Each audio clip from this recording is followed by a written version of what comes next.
Senator Obama has been a member of the same church in Chicago for 20 years, where his pastor has been Reverend Jeremiah Wright, the man who performed the Obama's marriage ceremony, and the man Obama credits for the title of his book, The Audacity of Hope. Reverend Wright has built a large and loyal following at his church, the Trinity United Church of Christ, on Chicago's South Side. With a powerful voice and his strong words, Reverend Wright can be a mesmerizing presence. The angels in heaven were singing, God never fails.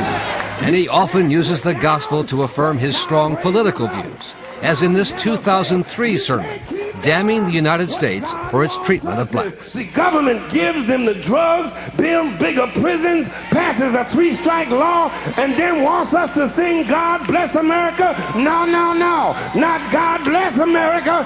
God damn America. That's in the Bible for killing innocent people. God damn America for treating us citizens as less than human. It's not known if Senator Obama was in the church on this day, but he has sought to play down Reverend Wright's overall approach. I don't think that my church is actually particularly controversial. During the campaign, the senator has defended what he calls Reverend Wright's social gospel. So he was one of the leaders in calling for divestment from South Africa and some other issues like that. And he thinks it's important for us to focus on what's happening in Africa.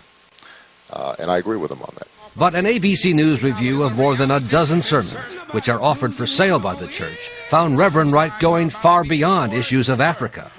He refers to the U.S. as under the influence of the Ku Klux Klan. And they will not only attack you if you try to point out what's going on in white America, U.S. of KKKA. He regularly mocks black Republicans as sellouts. They live below the sea level. They live below the level of Clarence Colin and condemnesia. In his first sermon after September 11, 2001, Reverend Wright said the U.S. had brought on the attacks with its own terrorism. We bombed Hiroshima, we bombed Nagasaki, and we nuked far more than the thousands in New York and the Pentagon, and we never batted an eye.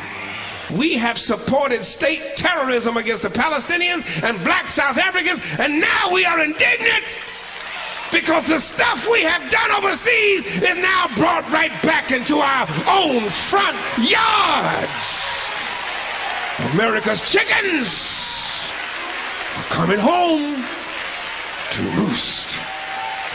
Reverend Wright retired last month, but members of the church say he left a lasting impression on them and Senator Obama. He spoke the truth, continues to speak the truth, and people can label that as radical, but I think it's insightful. No, I wouldn't call it radical. I'd call it being black in America. It's not radical. How radical is that? Reverend Wright declined to comment or appear on this program, as did Senator Obama. In his most recent appearance in Ohio, when he was asked about it, Senator Obama said that Reverend Wright was like an old uncle who sometimes says things I don't agree with.